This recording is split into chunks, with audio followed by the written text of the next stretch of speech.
Yo, what's happening, people? Welcome to another Straightjacket podcast 118. I'm with the brothers in the building.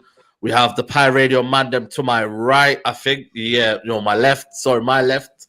Obviously, the viewers right. You know what I mean? Shout out to Strong Flawless. What you man saying? You good?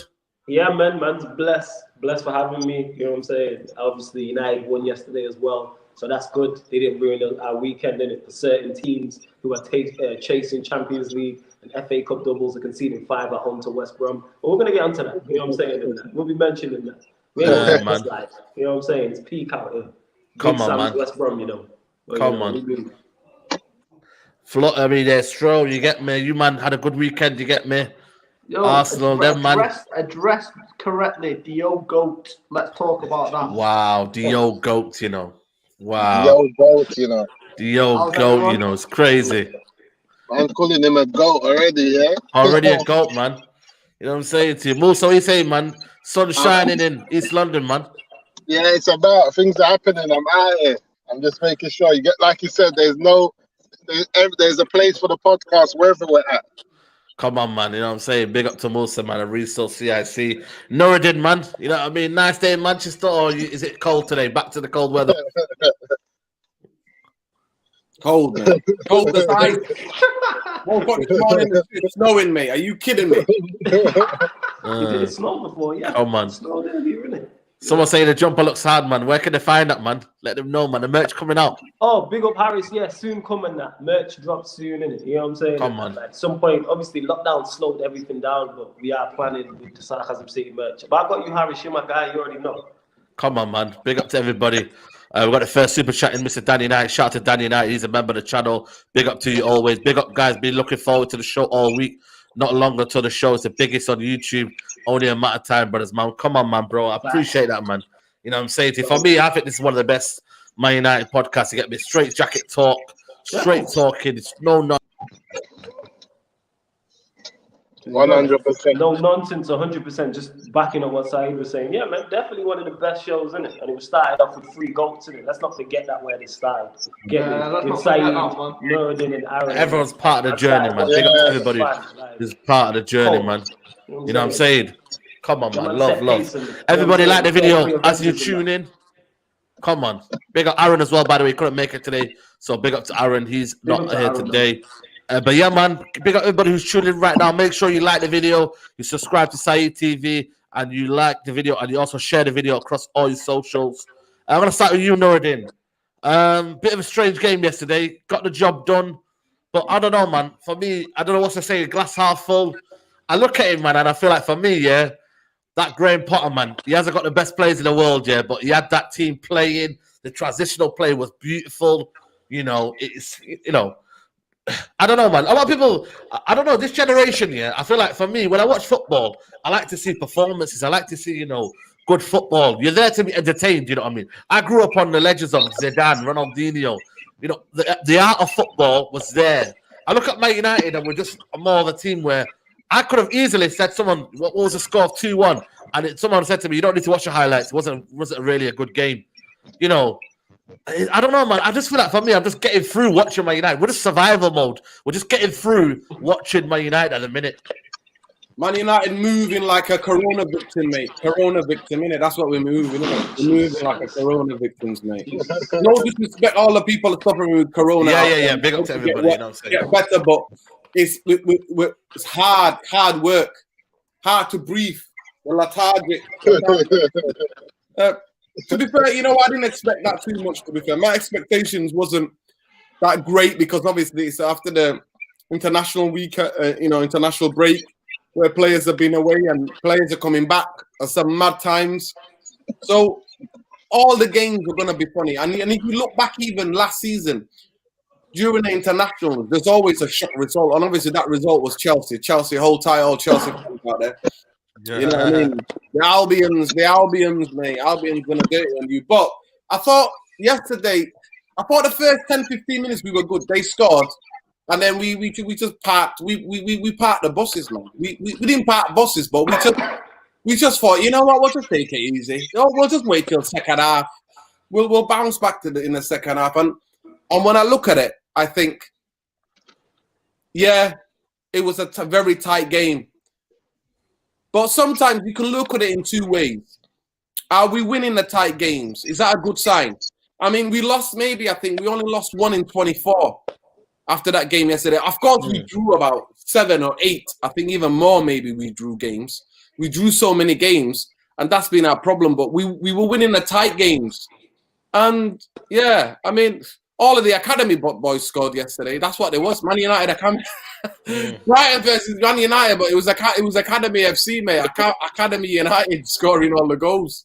So it was really interesting to see that. But it's 8 or 9 games to go in the Premier League. At this point, Saeed, I'm done talking about performances, bro. I'm just about the 3 points. I'm just about secure top 4. That's what I'm about.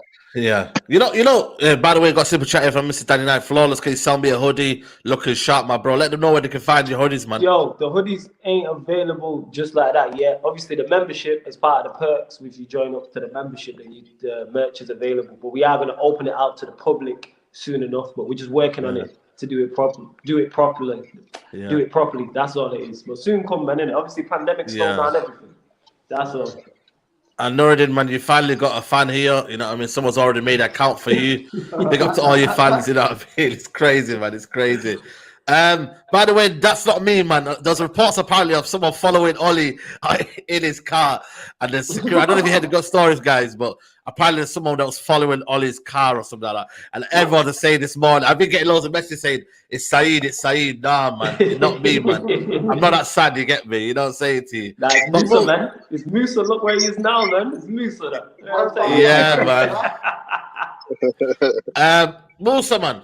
You know when you say, when Norda says about results here, I feel like that's what's been our case since about January. We've just been getting results. Like, you look at the game against Burnley, Fulham, you know, Wolves, Aston Villa. We've been grinding it out, man. And I always say, for me, if you want to win titles, it's not sustainable. And this is the biggest point for me, yeah. When you look at the way we play football, Musa, yeah, and you realize when we go against Leicester, and they have a better footballing, you know, structure, and they know how to play football, and everything's in sync here, and then they beat us like that. So when we play this level of football, we can't go put it up a gear, and when we go to these semi-finals, these quarter-finals, we're not there, and that's the reality of it. It's not sustainable to go there, and then when you go into some bigger teams, you found out basically, aren't you, Musa?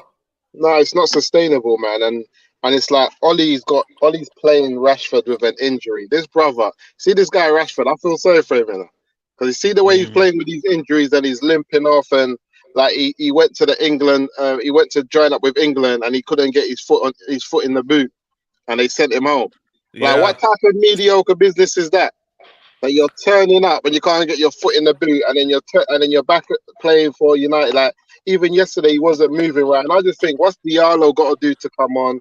What's Van der Beek's like? What's Ollie like? See, Ollie, it's not sustainable, and I'm giving Ollie about the first 10 games of next season, and this guy's going to be under immense pressure, because to have a team like Brighton play better football than us, have a better sense of direction in terms of what they were trying to achieve, and watching how Man United were playing with better players.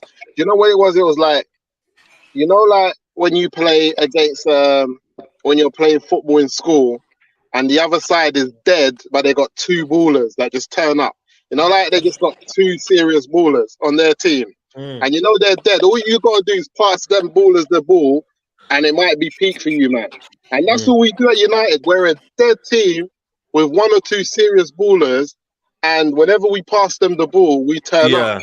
And that's not good enough.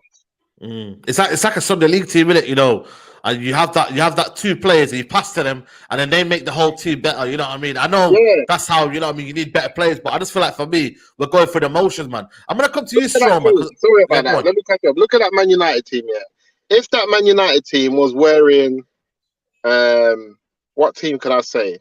If they were wearing like West Ham kits, which one of the, like, what type of player do we have that it wouldn't, like, you, if they were wearing West Ham kits and you said this is West Ham versus flipping Brighton, what type of players do we have that would make you think otherwise? Other than Paul Pogba and maybe Bruno, all of those other players could be playing for West Ham. They could have came through their academy. Like Greenwood could have came through West Ham Academy. Rashford could have came through a West Ham Academy. Like the type of players we got, it's just not a Man United side. Like when you look at it, you think to yourself, and you look at the old United sides that we've had, and then you looked at our bench. Did you see our bench yesterday? Yeah, crazy, man. You know, Stroll, let me come to you next. By the way, get the likes up, people. Let's get 100 likes so far in this video. Stroll, when you look at our team, yeah, and you think next season, you man are probably going to be better. You're going to sign players. Chelsea are going to go one further. Man City are going to go one further. When you look at the way we're playing football, you know, you must be thinking, you're not worried, are you? You know what I mean? In terms of Ole Gunnar Solskjaer's like managerial standpoint of view on these players and the way we're playing football. We're just going for the motions, and it's almost as if, you know, we're just getting by survival mode. I don't know how you assess Man United and how we play and whatnot. The way I assess Man United is with Solskjaer in charge, I don't think you're going to be competing for the top elite trophies, for example. I don't think you're going to be challenging for a Champions League. I think you might go on a run in the Premier League, but I think you'll eventually fall off. And you can sign the Van de Beeks of this world who are world-class talents. They've proven that with Ajax. But then Solskjaer just has this thing where he just knocks the confidence out of players, and they're just not the same player when they're in that Manchester United environment. And for me, if I was a United fan, that was what would concern me. And it's like, you look at the game yesterday, Brighton could have easily gone to Manchester United and set up negative in terms of, let's just try and get a point. We're just above the relegation zone. Let's not get beat. What Graham Potter did was he exposed Solskjaer in so many aspects of that game yesterday, in terms of tactically, in terms of the way that he set up. So if you look at Brighton specifically, they had the three at the back, which is what they normally do, the two wing backs. They had Lallana operating between the lines, and what was happening was Basuma was breaking play up, and he was quickly into Lallana's feet. Now Lallana's a silky footballer; he's good both feet, he can go both ways, and he was cheating. And Fred and Pogba were struggling with it because he was sending them the other way. And then at that point, Brighton got the out ball. And for the first 3 times it happened, I'm thinking, do something to tweak it slightly so that doesn't happen. Nothing. Absolutely nothing from him. And it just kept happening time after time again. I was watching Lana dictate play. I was watching Pascal Gross, who I think was on the right-hand side at some points. Have to free him of the pitch. Very clever. You had Mopé running the channels between the lines and going down the channel between the full-back and the centre-back. You've then got Maguire having to come deep. You've then got Lindelof having to come deep, and then the space in behind for someone to run into. And he did nothing to neutralise it. And I was watching it from a tactical point of view. I was thinking, just do something at least. And I'm going to be completely honest. I know most United fans will agree with me. You got away with one with that penalty. The second VAR angle where it shows, it looks like if he doesn't touch Welbeck, his foot's on that ball and anything can happen. But that's just VAR this season. But it's like the Manchester United I remember growing up watching. At my high school, you could throw a stone and you'd hit Old Trafford. That's where it was. It's like, it's just not the same. Mentality just not the same. The type of players just aren't the same. And you look at the likes of Gary Neville, Scholes, Giggs, and I'm not just talking about them as players, I'm talking mentally. They were winners. I look at Manchester United's team now. Maguire isn't a winner. Lindelof isn't a winner. Shaw's had a great season, but he's not got that winning mentality. Do you know what I mean? Pogba has, because he's won everything, but the issue with Pogba is he gets so much negative press, which I think at times is ridiculous. And it's like Bruno's a winner, and look at the instant impact he's had since he's got into Manchester United dressing room. He's sparked life into some players. The issue is you've then got a lot of players that you need to get rid of, and it's a big, big job. And for someone who's as inexperienced as Solskjaer, you're going to struggle for the next 2-3 years. And like you said, Liverpool aren't going to have to rotate 19 different centre-back pairings next season, hopefully. So we're going to be coming back. And you know, I mean, look at us now. Now that we're starting to play Fabinho in defensive mid, that's a key. That was a key, man. You then look at Chelsea. They're going to obviously go again because Tuchel's going to want to get rid of Lampard's deadwood. You know Manchester City are going to spend because of where Aguero's going. Then it's like, if you don't, and Leicester are so underrated in terms of their recruitment. They're going to be picking up players that you wouldn't have even heard of, and are just going to be making a big difference. If you don't address something, if you don't start making changes, like you said, it's not sustainable. You're going to fall behind the pack, and then God knows what could happen next season. And this is the worry for Manchester United. Just before I get to you, Flawless, there's a question here for you, Nuruddin. Shout out to Dan United. He goes, question for Nuruddin. This season has been a madness. Nowhere next season these performances getting us second. What needs to change on the pitch? Well, probably just give us a brief one, mate, if you can. We need four or three quality players that go into that first team to give the team a balance. We got a very imbalanced team. We know the areas. I think centre half. I mean, I forget Haaland, forget all these other guys. I know. I would just get a proper defender because obviously all he's bagged is put all his eggs in one basket by giving Maguire the captaincy. Somebody to play around Maguire. I thought he had a decent game yesterday, and he was. I agree with Stroh that he got away with one yesterday. Totally got away with one yesterday. But a centre half and a CDM, somebody who can hold the ball, who can dictate. And then on a right winger, I think that would really can really improve our team. But I think the biggest thing is that the coaching needs to improve. I do 100% know that we have a style of play. We do have a style of play. It's the style of play. The players are not good enough to execute the game, the style of play that we want to play. But obviously, you're right, Dan. You say that though, Nuruddin. You say that though, but how many players can you get though? Saeed, we do. Trust me. There's passes that where we try to pass through the channels, try to get. We everything we do looks like it is kind of a counter attack. It's because we try to attack quickly. Now that used to be Fergie's kind of philosophy in the 90s. So if you looked at some of Fergie's in the 90s teams, they used to get the ball and get it forward quicker, a lot faster, and we haven't got the players in the right positions that can execute those balls. I 100% now think, after watching it last night, because Danny Welbeck came out after the game yesterday and said he's been watching Wan-Bissaka, how he falls asleep in that back post. And he's took advantage of that. He worked on that. I definitely think we need a bit more of awareness. Somebody, like how Shaw's gone up the levels, we need somebody who's going to put more pressure on Wan-Bissaka to improve his game. And I genuinely hope that this season, I think this holidays, because he ain't going anywhere with England. You're not going to the Euros with him. I really think that he has a DVD collection and he works with an analysis who help him to improve that part of his game. I know that we bought him after he played in the Premier League for one season as a defender. Yeah. And he's still learning.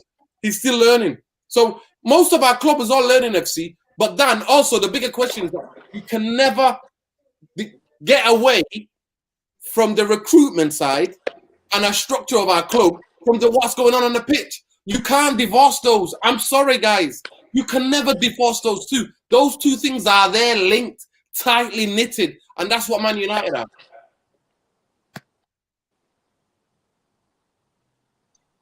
So you're on mute side.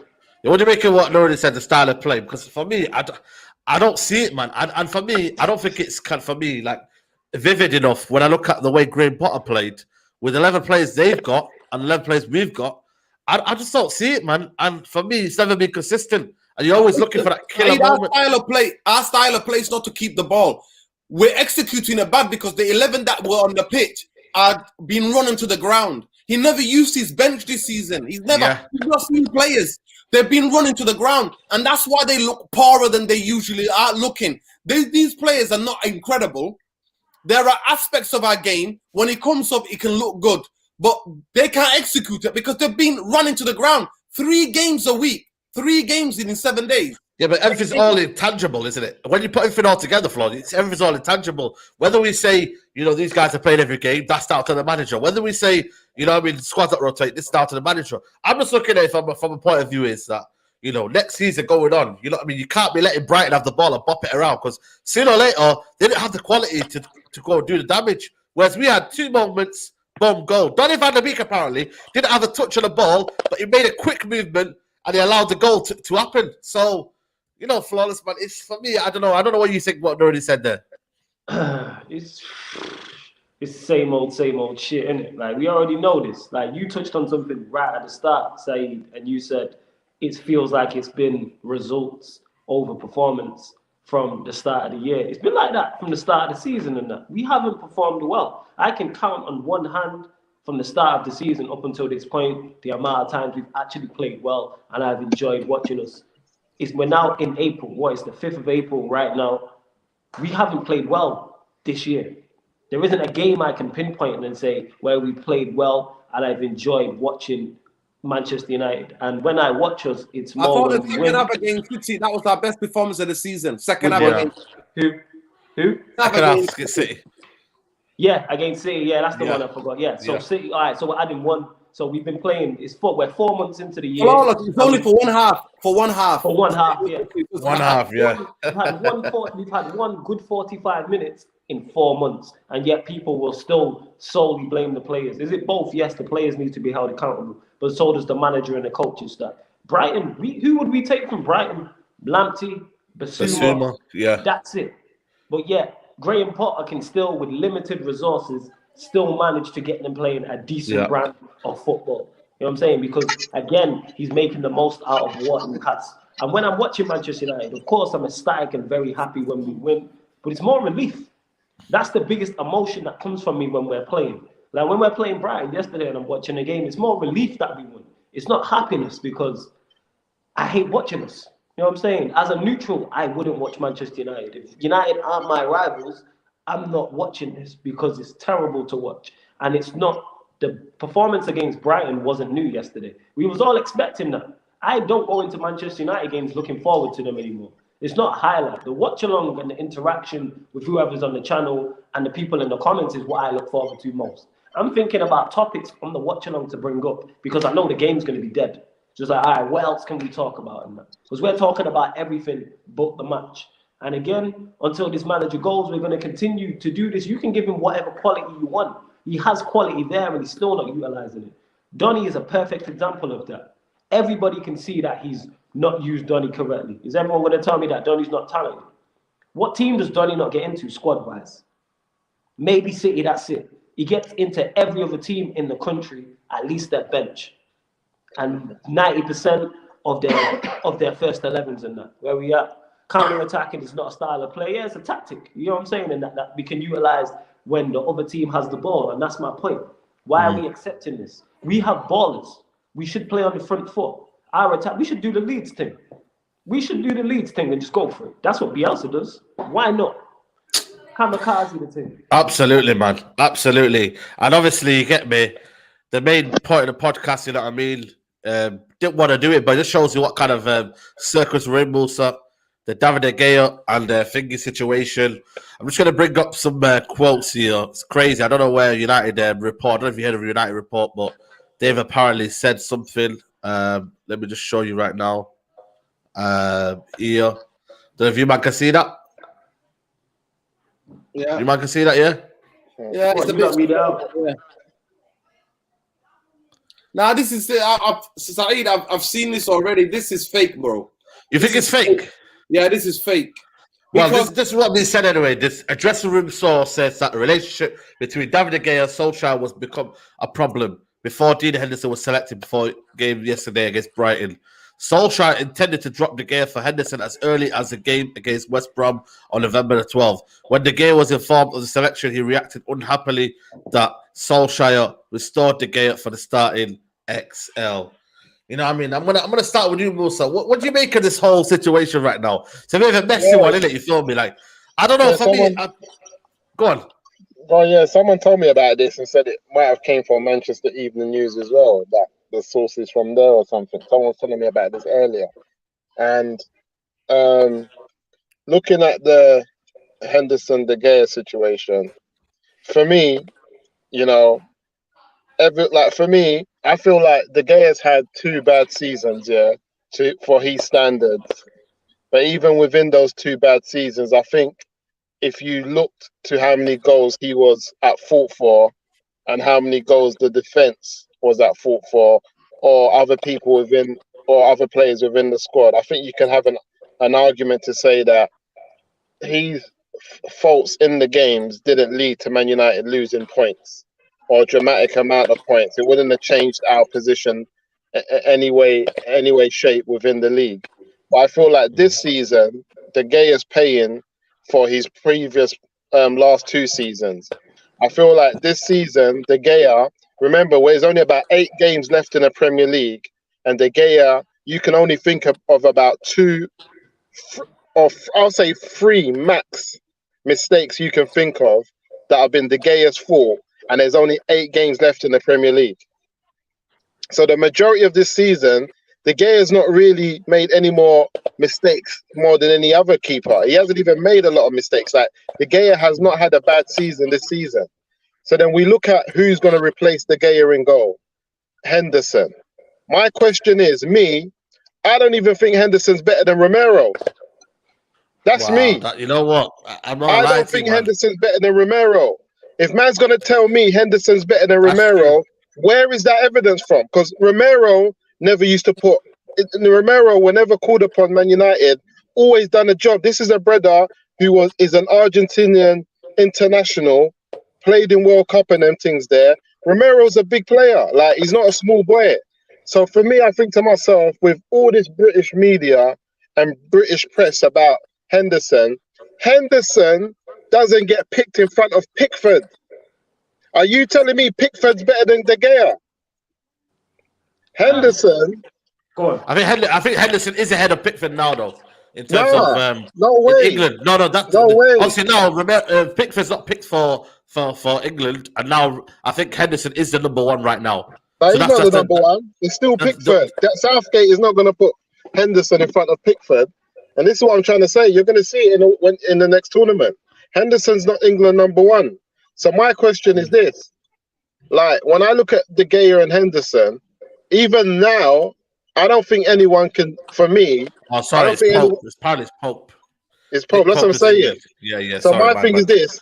None of the English goalkeepers are better than David De Gea.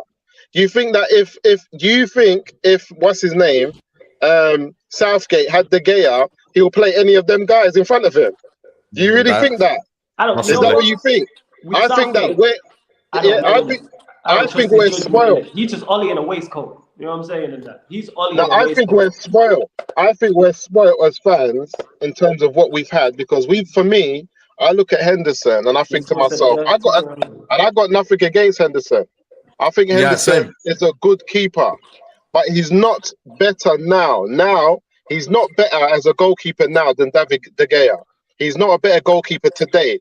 Maybe in the future, maybe he's got the potential to be, but when we're talking about now, as a goalkeeper, I don't see many top players, not top coaches in the world, whether it's Klopp, whether it's Pep, picking Henderson in front of De Gea.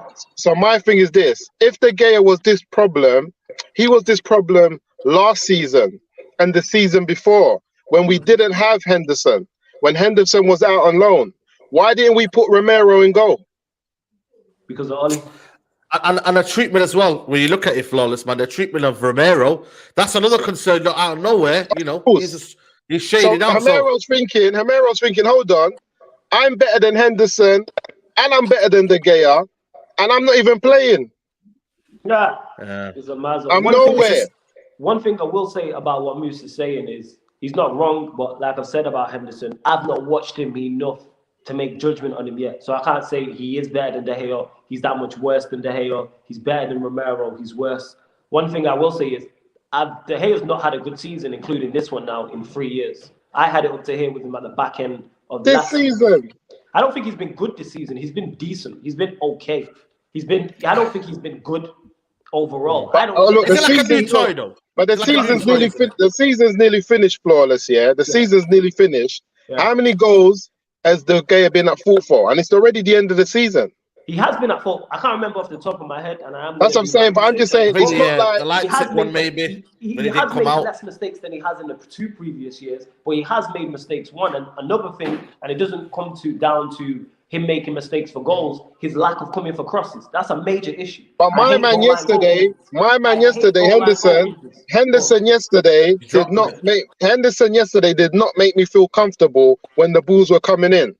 No, he did not make me feel comfortable. For the last couple games. I've seen him a bit shaky. For me, that's the first couple games. Even the AC Milan game. From then, I started watching him. I said, you know what? This guy, he's not making me feel comfortable. And another factor is because he's got those 2 defenders in front of him who are crap. But my thing is this. When it's on top, Man United versus Liverpool, you know, it's buzzing at the cop. Is Henderson on? Because De Gea has been there. And he stood up. No. But the thing is, last time we was there, we've seen De Gea make mistakes in that. The goal that was chalked out was 2 years ago. And Let me ask Stro. That's my whole point. Is even if Henderson is not good enough, I'm saying De Gea is not the answer. Like I said, this is the third season in a row that De Gea hasn't been. I'll say this He's got season. a lot of money in the bank. He's been poor 2 seasons before. But I think this season he's been decent. He hasn't been good to me. I know, but I'm saying this season we can't judge De Gea on the last 2 seasons. I'm saying this season is not a season that you drop. You don't drop De Gea after this season. You drop him last season. And that's my kind of thingy. I said this. I said I don't care if it's Henderson in goal. I don't care if it's Romero as number 1. I don't care if it's Henderson number 1. I don't care if we go and get a new goalkeeper. But he's done a Luke Shaw. But for me, he's done a Luke Shaw where Luke Shaw's been crap for the last couple of seasons. We brought in Alex Telles. He's stepped up. De Gea's done the similar type of thing. We brought Henderson out. He's got better. I think, this is my 2 pence on it. I look at the situation right now, and I think, you know what I mean? The centre-back issue for me hasn't been solved, but all of a sudden, this goalkeeper situation, well, for me, it all starts from the defence, man. You know what I mean? It starts from the defence, it starts from the midfield. Let me just get Stroll because I know Nuruddin, you're going to be going, you have the 2 pence on it. But Stroll, when you look at this, man, you know what I mean? And you look at the weight, is there a difference in terms of David De Gea and Henderson? And can you see a clear, definitive difference to the point where you say to Henderson, who for me, I don't think he's proved himself enough to say, you know what, how many games has Bailly done well, and he's still on the bench. I don't think Henderson, for me, has had a stark contrast to David De Gea to earn that number 1 spot. I'm not too sure, mate. That's why is it too soon? One thing I say about that is, that's why I'm saying I want to see. I've said give him a run till the end of the season because if Henderson's not, that run will force him out. That run is De Gea's gone. Yeah, if Henderson's not good enough, we have a major problem. He's gone, man. Then we have 2 goalkeepers. De Gea's gone. It's like you, it's like me now.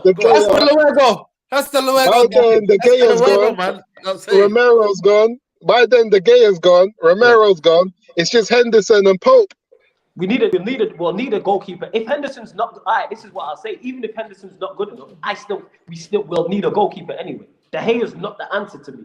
Like I said, he's not had a good season in 3 years. When are we going to say he's not what he was? I don't think he's been good this season. He's been okay. He's been decent. On a scale of 1 he's been good. About 6. Because I see Liverpool's goalkeeper, they're not going to replace him, and he's had a dodgy season. Yeah, but that's what I'm saying. I know, but De Gea's been like player of the season 4 years, and so I'm thinking, are we going to? And that's why I want to. That's why I want to judge him this season. If I judge De Gea on this season, he's getting back there, and he's been okay. He's not the level if he was 3 years ago. He's had a good season. Is not the level he was 3 years ago. Nah, but he's had a good season. Nah, he's not. He's not. But he's had a good season with a crap defense and a crap midfield. That's square. You see that square? You see that square? Let me get Stroll into this one. Stroll, what's your opinion on this whole madness situation, man? You know what I mean? I don't. For me, it's crazy how we're having this conversation when the football inside of it is dead, mate. You know what I mean? Go on, Stroll. I hope you understand what I'm saying here. This shows how much Manchester United have fallen. If this is Manchester United 7-8 years ago, Manchester United go and get Oblak. Absolutely. Issue solved. Because we're talking Manchester United now, the biggest club in the world, globally. There's no mistake about that. Real Madrid don't come close, Barcelona don't come close, and we've clawed the gap significantly, but he's still the biggest club in the world. This is where it baffles me, because I look at this situation, right, and I understand what Musa saying, I understand what everyone was saying, but from the outside looking in, De Gea hasn't been the same goalkeeper, in my opinion, for the past 3 seasons. He's just not. You can just tell there's just the top of him. He's made mistakes. It's at times like he's either too comfortable or he's not switched on properly. There's something that's going on in his head where it's just not the De Gea I remember coming to Anfield and getting away with a point because he's pulled off 7 or 8 world-class saves. And I've seen him do that season after season. There was a season where you could have finished in the bottom half if it wasn't for De Gea. He was that good, and there was no keeper in the world that was touching him at that point. I look at him and he's a shell of himself. Henderson, it's difficult to judge him because he had the season at Sheffield United last season, which was, he had a good season. I mean, he made that mistake when he played us and he let Wijnaldum's goal in. But realistically, none of us can really say we watched every Sheffield United game last season. So I can't judge him yet. I want to see him have a run of games, possibly to the end of the season, before you can even start judging him. But like I said, it's a mad one, because it's like, what from Manchester United's point of view, what do you do? Do you go with Henderson, and then at that point De Gea probably moves on in the summer? Do you stick with De Gea, but you know you're not going to have him for the next 3-4 years potentially, so you're going to have to look at replacing the goalkeeper. This is why when I say it shows how far Manchester United have fallen. I remember when Van der Sar was coming to the end, and for me, Van der Sar was one of the best keepers I've seen in the Premier League, even at his age. And what did you go and do? You went and got David De Gea, who was raw but had the potential to be the best goalkeeper in the world. I then look at Spain, at Atletico Madrid, and there's Oblak. No one's touched him yet. In fact, it winds me up as a football fan. If I was a Manchester United fan, I'd be going crazy. Why are we having this debate? We've got the most money in terms of global revenue from fans and stuff like that. We're the biggest club in the world. We should be attracting the biggest players in the world, but you're going to struggle doing that with Solskjaer in charge. And for me, I don't see much difference between Henderson and De Gea this season from what I've seen, because De Gea is not the level he was at 2-3 seasons ago. You're on mute side again. You're on mute side. The Nuruddin makes another point. The Straw makes another point there again about the cheap option and whatnot. And when you look at it, Man United are looking at getting no centre backs and keeping the same option. Obviously, right now De Gea's going to leave. That's 350 grand a week. But what the irony is, man, fans think that money's going to go investment. It's going to go into the team. But Man United still have to pay them wages for 2 years. They're gonna, they're not going to buy another backup keeper. And if they do buy a backup keeper, it'll probably be Joe Pereira. And then it's a case of, again, when the ambitions come back again and the pressure goes on Henderson now, it's, we don't have any answers. Are you looking at this? Is this too soon for Ollie to make a judgment and say, Henderson's my number one? Or is it a case of Ollie's never going to get it right in terms of it's going to be damned if he does and he's going to be damned if he does? What's your 2 pence on this whole situation? Knowing the way I know about Man United, by the way, Stro, we were one of the biggest clubs in the world. Yeah. Barcelona and Real Madrid are bigger than us. We are a big club, we don't act like one. That's what I always say.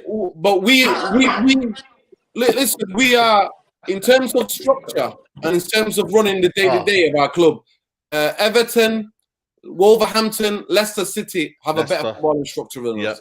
So they won't be getting to any of this mess what's happening now. Basically, let's get again into the context.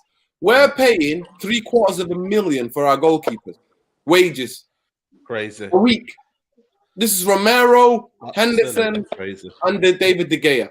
So when people go to me, it's about the football and the pitch, you can't understand the structure. We don't want to talk about the structure. All of it is linked, people. All of it. One can't go without the other. It's like bread and butter. They come together. They come together like bread and butter. That's how it is, right? And the Man United are put themselves in this situation. I think it's becoming quite political now. I already said, most of you know my views already. I think David De Gea is done out here. And to me, Sheffield United the game that taught me, because where teams were having specific tactics to get under his toes and to intimidate him, and man was letting that happen. I was just like, wow, teams are seeing this and his confidence is gone. Can he get it back? Of course, he's only 30. David De Gea is still young in terms of goalkeeping things. He can get it back. I agree with Musa. Is Henderson showing enough to say that he's better than De Gea now? No. But I understand in the way where Ollie is caught on this hard break, because he's not the guy that's in charge of these things. I keep telling you. He's not the guy. What the football club? Would the football club, in terms of structure, would they even look at this situation? The football club gave bloody Smalling and Jones 4 or 5 year contracts. What are you talking about? No, what I'm trying to say to you is, would the football club be worried about Henderson and De Gea? They've been thinking, we got 2 of the best keepers in the world here. No, sorry, not in the world, but 2 of the best keepers about in England right now. They're thinking, keep them both and then make a decision when you're ready. I'm just looking at, is this way too soon and premature to say Henderson is ready? It is. Listen, it is. David De Gea has had an all right, decent season.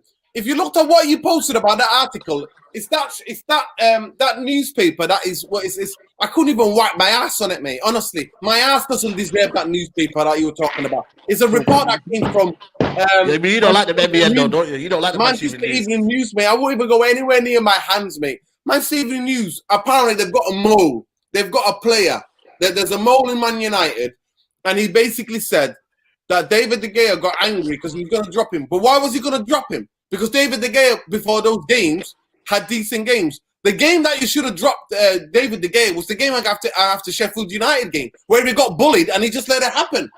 He let it happen. He got fouled and he let it happen. So it's quite mad what's going on out there. I think this game has become political. What you have to understand is there's an agenda, obviously. There's always an agenda, and I called this out years ago.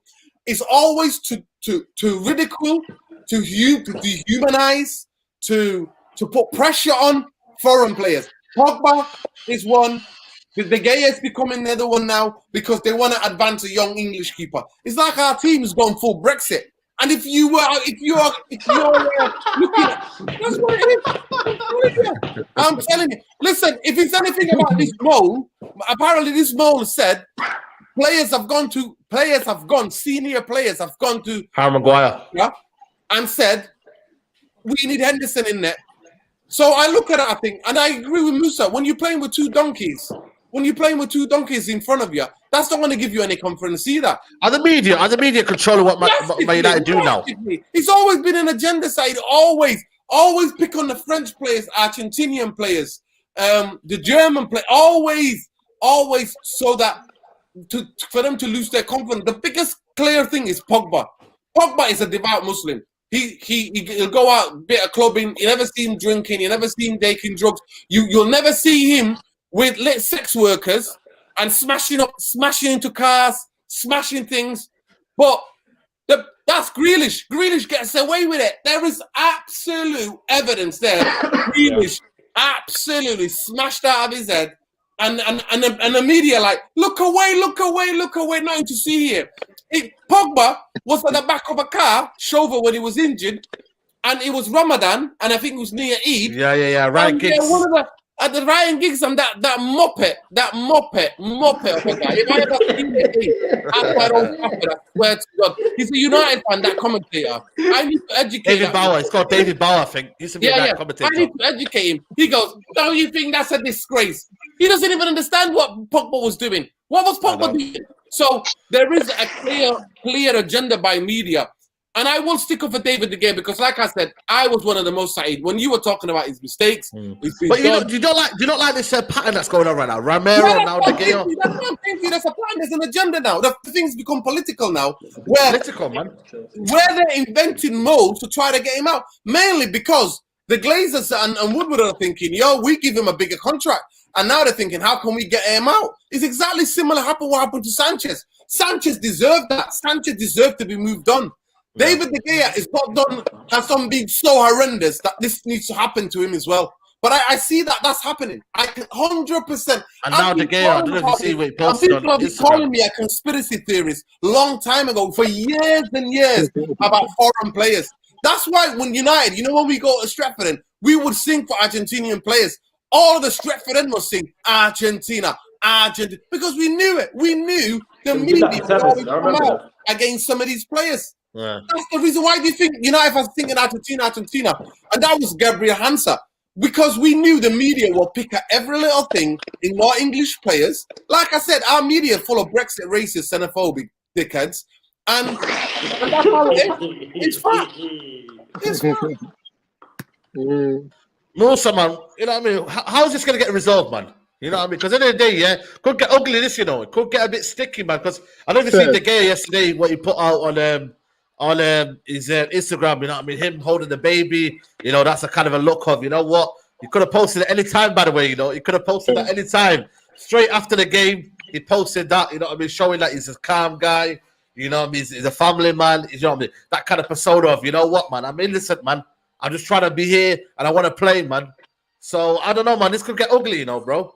Now, I feel like what Noureddin said, De Gea is still young. He's 30 years old. I think Omblack's about 33 years old. So, like, De Gea in goalkeeping years can still go away and still have some of his best years. If we think he's had his best years so far, De Gea can still get it. He's still young enough to go away and to really, resurrect his career to what he was before, to the point we're going to be sitting there thinking, did we let him go too early? And I think what Noureddin said is exactly right. you got the Glaziers here thinking, hold on, these Man United fans actually believe that this youngster, Henderson's ready to go in goal. We're paying him half the money we're paying David De Gea. So why are we going to keep both of them? Let's get the big guy off the wage bill and let the Man United fans have what they want. If they're ready for it, because our fan base is gassed, ready to accept that, they're thinking, because they're thinking, listen, if you're ready to accept someone on half the money, we'll let you have him. Because we're all about saving this money. They don't care. Because if anyone thinks they're going to pull out 80 million, what it's going to cost to replace David De Gea, listen, it's going to cost big money. If you want to bring a goalkeeper in to do what David De Gea used to do. Ozil. Yeah, this is what I'm trying to say. They could have get him off the wages for 2 years and he was just there relaxing. He'll just say, you know what? I'm on 350 grand a week here. I'm going to stay. This could get a bit ugly, you know what I mean, guys. When you look at it, this could be another Ozil, man. Yeah, my thing is, though, if we're talking about the David De Gea of 3-4 seasons ago, that level of goalkeeper, how much do you think Man United is going to have to spend to bring a goalkeeper like that in? And do you think we're going to even pay that money? No. Nah. Yeah, we're not paying. We'd have to go and get another De Gea. But we're not going to pay that. Man United's not going to pay. We're not paying that money. No, when I say that, we'd have to go and get another De Gea to get De Gea. Let me explain that, because it made sense, but didn't make sense. We'd have to go and get a goalkeeper that not too many people know about like that, and hope he's raw, and hope he gets better and reaches them levels. When De Gea was signed, not many people was like, I remember, to my knowledge, were like, this goalkeeper is going to become world class and the best in Europe, like undisputed. So that's what we'd have to do. We'd have to go and get someone raw, and hopefully he develops into that. We're not going to go and sign someone at that level. We're not going to go get. And that's why we're in problems. And that's why we're in problems. Because when you look at, when you look at Alex Ferguson, when we got rid of Peter Schmeichel, he went here, left, right. We had a load of different goalkeepers that were not up to it. But because we had a system of playing, and we had a good teams around those goalkeepers, we still managed to continue to win trophies and to be in the contest. With a manager like Solskjaer and where we are today, we can't afford to. Nobody can afford to come in those sticks and be a maybe guy. No way.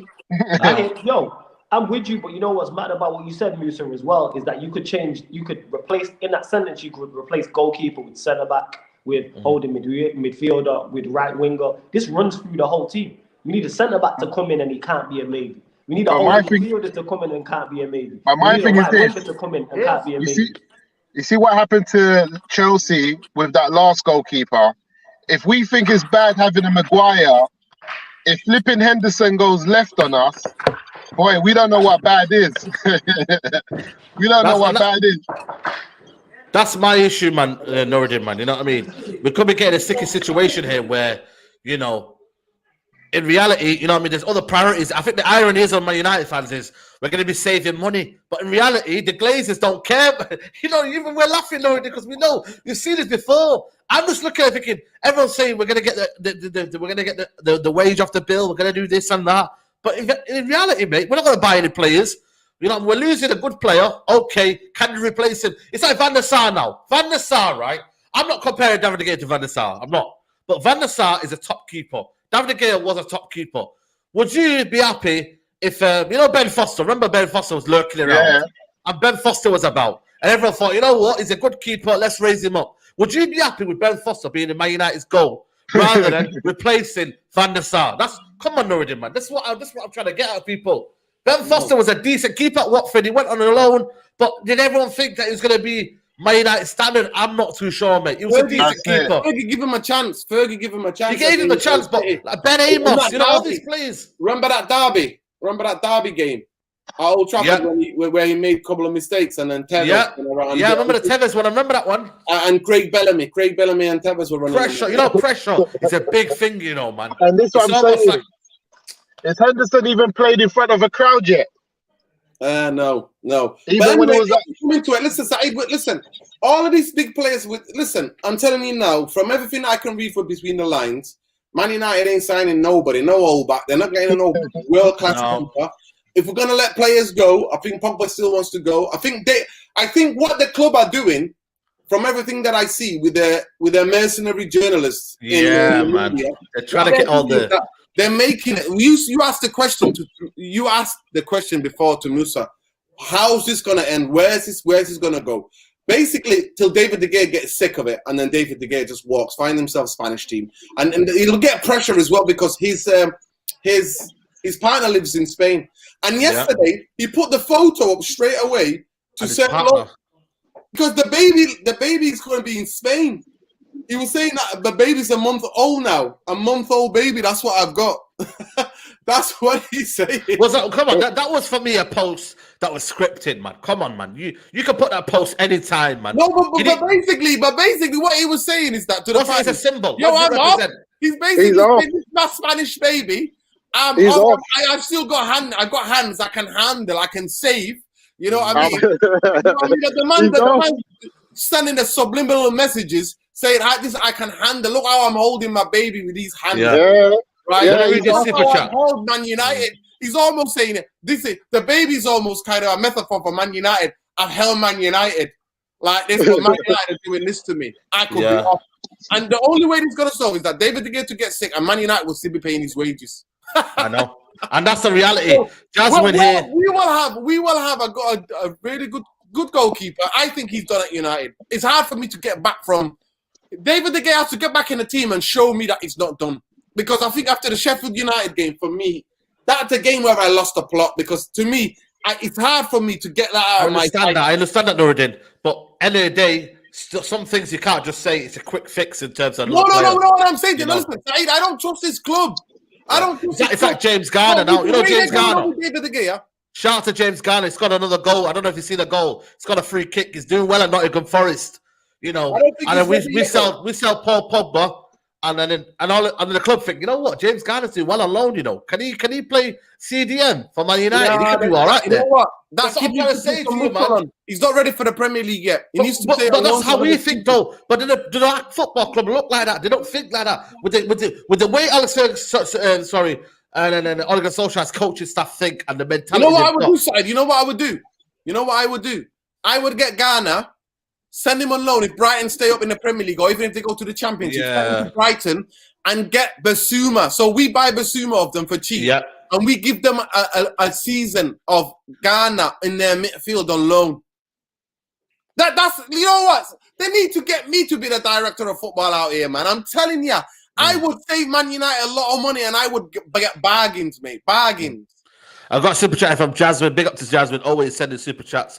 Always supporting the channel. He goes, Saeed, we can't lose David De Gea, Pogba, by in the same window. 3 big personalities in the dressing room. With Jay Lings leaving as well, our club is in shambles. What do you make of that, Musa, man? A lot of players could be on the periphery. I think Bailly got COVID. Big up to Bailly, you know what I mean? Hopefully recover as well. But there's a lot of things happening, man. And for me, you lose all the personalities here. Where's the mentality? Because at least David De Gea has won trophies, you know. It's got that mentality of winning, you know what I mean? But have any of them got Dan James mentality or got Scott McTominay personality? Well, that's priceless, isn't it? You know what I mean? I'm just looking at Harry Maguire personality. Yeah, I'm just looking at it and I think, you know, Musa, you know, you lose all them players. You know, where's the mentality coming, man? You know what I mean? We're going to be like, basically, a lot of these players have not won anything. And it's like, how do you build that? You know?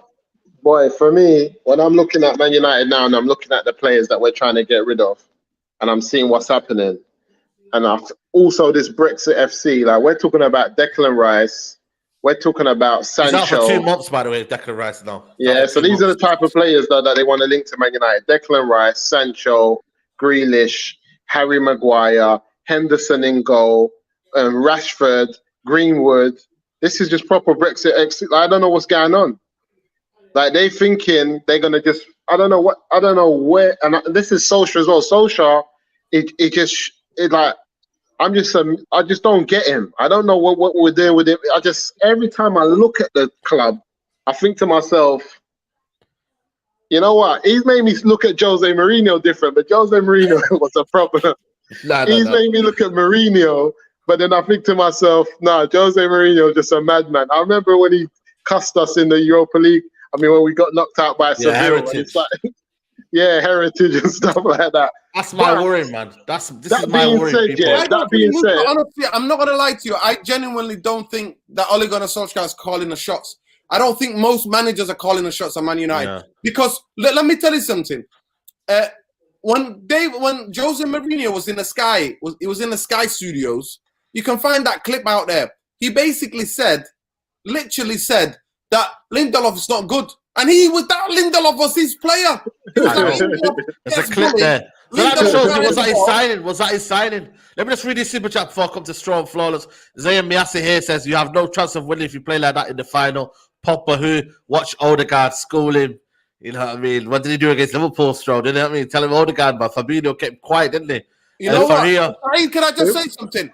I'm just going to say, Zayn Miasi, a big up Zayn Miasi, man.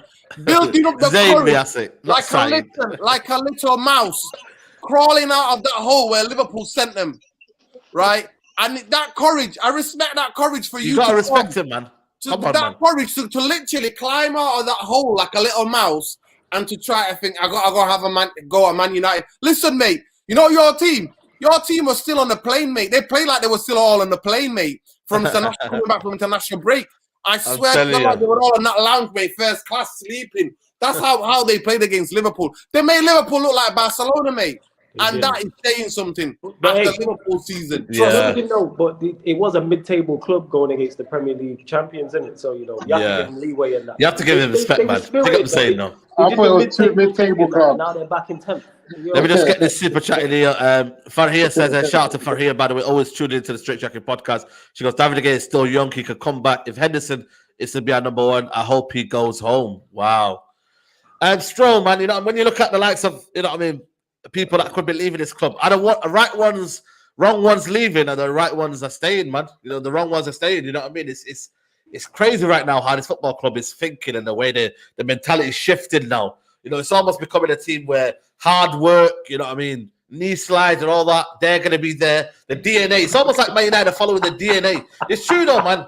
I think it's DNA FC now. Maybe they just want the mentality of, the hard work rather than actual quality ballers. And it's a sad reality, isn't it? Listen, let Stroll know. So Bailly could be leaving, Pogba could be leaving, De Gea could be leaving. Yeah. Cavani's definitely leaving. Romero be leaving. All these players could be leaving. Yeah, but what do all them have in common? They're winners.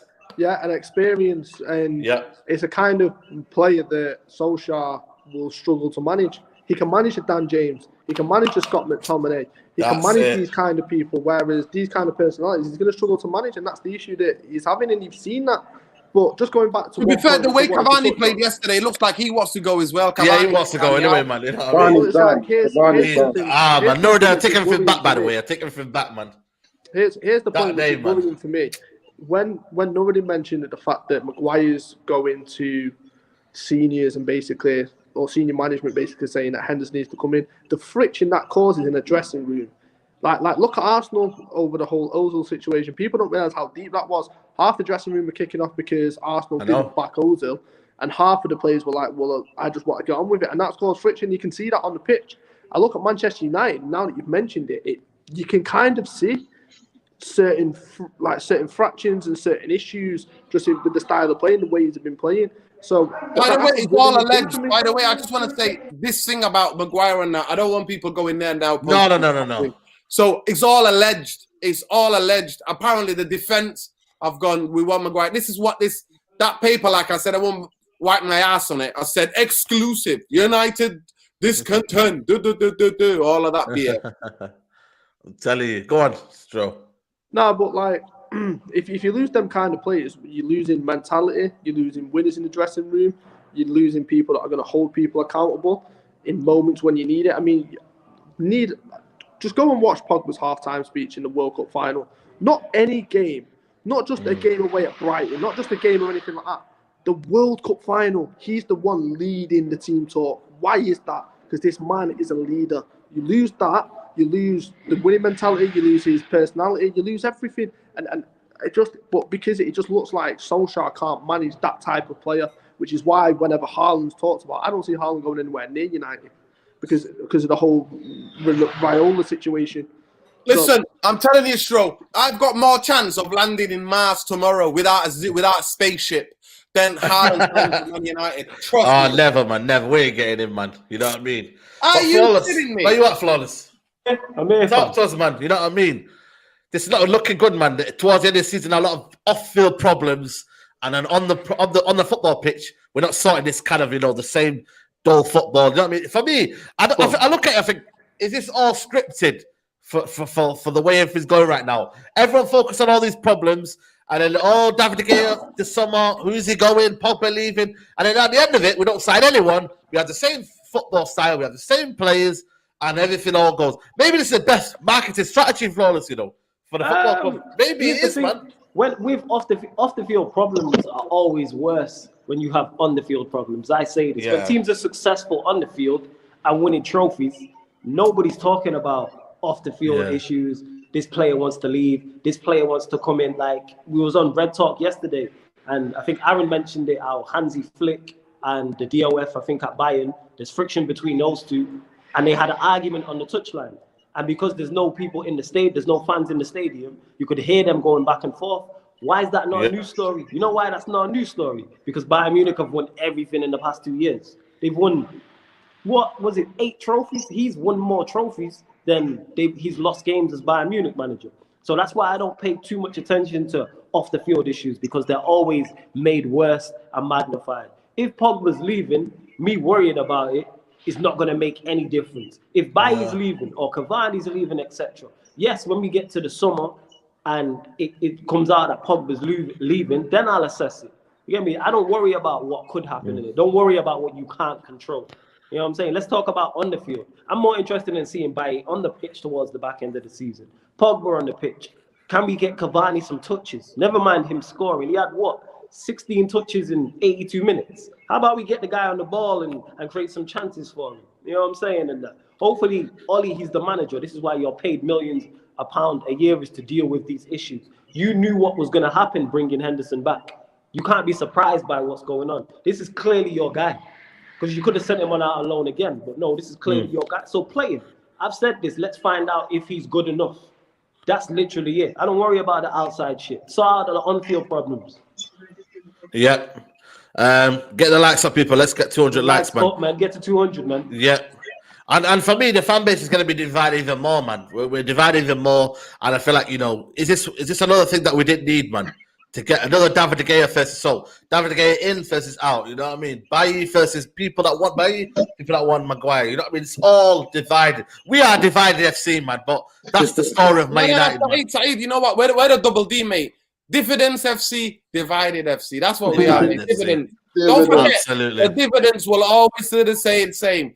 Even when Woodward made his annual report at the end of the season, it will say, "Where's the dividends? Where's my money? Show me the money." That's how the Glazers are moving, mate. Simple. Absolutely, man. But we're going to wrap up the podcast there. My shout out to everybody who's been involved. Make sure you get the likes up to 200 likes. If you haven't liked it already, shame on you. But you know what I mean? I'm going to give you a second chance. You know what I'm saying to you? But big up to everybody in the building. That super chat there, you get me? I put it out there. But at the end of the day, if you're going to be disrespectful, I'm not going to read it out. You know what I'm saying to you? All about opinions here. You know what I'm saying to you? What's his opinions? We can all disagree. We all disagree on here. We're never disrespectful to each other. No, I mean, if you're gonna put a comment there, you're gonna pay for something. I'll show it, but I won't read it out. If you're gonna be, you know what I mean, come out here, come with a sensible comment, and we can all just, you know what I mean, and talk about it. That's what football's all about. You have a debate, and you take it or you leave it. Simple as that. What's he saying, Si? What's he saying? Basically, what he said is a funny guy. He goes here. You Ollie outers are funny. You guys want Ollie out and trust the same board who will offer him to hire the manager. Lol, clowns. Actually, you know what? You are disrespectful, but not all of us are all Ollie out, because I said this another manager, Man United. Well, different opinions, man. Madness. So you don't even know what's going on. You don't even know who's Ollie out, who's not Ollie out. Yeah, I'm not Ollie in. So who's a real clown? I'm the game, and I analyze Man United. That's what I do. I watch game to game, and I always tell it as I see it. As Ollie made huge mistakes this season, it's Ollie not helping himself 100%. But is there a structure and a club there to help him and guide him at this level? Everyone knows that. Everyone knows that. There isn't. We've always made this analogy, about bullying the little kid. We can bully the little kid right now because in the day, Two things onto that. Nuruddin saying there, he's not Ollie in or Ollie out. Stroll next to me is 100% Ollie in. So I don't know what he's talking about. Yeah. Secondly, we weren't even talking about Ollie in versus Ollie out. That wasn't. No, we're talking about having the game, mate. You know, that wasn't even the conversation. Who's man? It? That wasn't even the topic. That's because you know this man's not good enough, and you're Ollie in and that. That's what that is. I'm talking about the guy who dropped the super chat. That's what that is. If that's your guy, back him fully in it. But you don't have no legitimate argument. This is why you have to be disrespectful. Because you don't have a legitimate argument to back up what you're saying. The bigger movement is Glazers out Woodward. That's the biggest one. If you want to make you feel better, mate, you know what I mean? Glazers out Woodward out. You know underneath these, man. That's the thing that people forget. The two men previously both won trophies. Yeah, he made that comment people are supporting the Woodward and the Glazers and stuff. Oh, you mad, mate. You mad. Absolutely. And the only reason why Stroh's Ollie in, because he was Man United to be anyway. I know. And that maybe is the biggest point we'll ever take from this, you know what I mean? Maybe, you know, other clubs are looking at thinking, you know what, as long as he's in charge and as long as the structure's bad, we're going to stay like this forever. Well, Saeed, I said to you, the biggest thing is that was one of the biggest clever moves that Woodward has ever made. How do you manipulate and divide the fans? You bring in a guy, a legend like Ollie, and then you go help him, and then everybody makes money still, and then you just do jobs for the boys' business. That's what we are, mate. Jobs for the boys, PLC. Job for the boys, man. Big up to everybody. You get me? Everybody who's tuned in right now, smash a like on the video. Apparently we hit 200 likes. Big up to everybody. I'm going to start off with you, the Pi Radio Madam. You're going to be going live in 20 minutes, I believe. Yes, 7 p.m. we're live on Pi Radio, people. If you can hear the noise in the back, that's because they're working on the station and that. You know what I'm saying? But yes, come on, man. 7 p.m. Pi Radio. We're live on the Pi Radio YouTube, Twitter, and Facebook. Also DAB Radio. Myself and Stroh discussing. It's all Premier League results. Yeah. We're discussing all Premier League results, so make sure you lock into that. And now with the world opening back up, the defo going to get Saeed Nuruddin back on. Come on, man. Musa needs to make his From a Third Eye View debut as well. Definitely, we're going to sort. Come on, man. Big up, man. Big up, man. Big up to everybody who's tuning in. Real United Therapy. Big up Nuruddin. You get me? Let the people know, man. Yo, that's how it is. Subscribe to the channel if you're not subscribed already. We're doing some podcasts. We're looking at it from different angles. Always the therapy sessions, always there. Hopefully, we're going to be doing a podcast much later on a Monday nights, calling that Monday Therapy, man. So definitely going to have you guys in, definitely. And that's open to all football fans. We're going to be looking at the Premier League, basically, and looking at Muppet Pundit of the Week as well. Don't be stealing that, people. Muppet Pundit of the Week. Yeah, man, JV's working it. He'll be at Pirate. Is he at Pirate today? You're on mute. You're on mute. Next week. He's not here this week, but he should all be right, back. say no more. Say no more. Big up JV, man. Big up JV as always, man. Make sure you go check out his video on, I think, Bits and Bobs. His new, he did an interview for Bits and Bobs. You know what I mean? Yeah, shout out Bits and Bobs, brother, man. Shout out Bob, man. Shout out Bits and Bobs. Man. Come on, man. Shout out JV. Shout out Sarkism City, man. I'm getting one of those hoodies. I know that. I don't know about you guys in there, but I'm definitely getting one of those. Extra. I got you, man. You my guy. You gang. Come on, man. I got you. Yeah, man. Big up everybody who's tuning in. Big up Musa as well. Yeah, check Stroh out. Since we're all of this on the shout out, Stroh, repeat that. People didn't hear that, bro. I said, yo, since we're doing shout out Ollie Gunnar Solskjaer, stellar job. Yeah. Aye, yo, Stroh, allow it, man. You got me, allow it. You know what I mean? Allow it, man, Stroh. Allow it, Stroh. Well, about shout as well. Listen, can I just shout out as well? Since we're like, while we're there, Stroh, I'll take you and I'll race you. I'll shout out to the medical team of Liverpool out there, you know what I mean? I mean, hell of an injury, can't get players right, left and centre. Shout out to Liverpool FC Medical Club as well while I'm there, bro. Shout out to them, man. Shout out to them, yo. And big up there, Musa, man. Real CIC. You get me? Shout out to his chariot as well. You get me? Big up to Musa as well. You get me? And yeah, man, we'll be back next week, man. Tomorrow, I might put a video about the Glazing movement, the Glazing protest. I might be showing an update about the Glazing protest. Get me? It's going to be happening, so... You know, Saeed, you're going to be there, aren't you? Yeah, Saeed, we need to speak because we need to work on the hashtag. Because I did a video about the Glazers on my channel. Yeah. But you're going to be joining me, man, on the march, man, on the Glazer protest. But what we need to do is reach out to people. We need to reach out to more of the YouTube channels and more different people. That's what we need to do. Okay, yeah. So make sure you go check out tomorrow. I might be putting a video out tomorrow, update you on what's next on the Glazer protest. You get me? Because we are going to get them, hopefully make our voices heard. But guys, like the video, subscribe to Saeed TV, and we'll be back next Monday for another brand new podcast. And I'll see you soon, guys. Take care. Bye-bye and peace.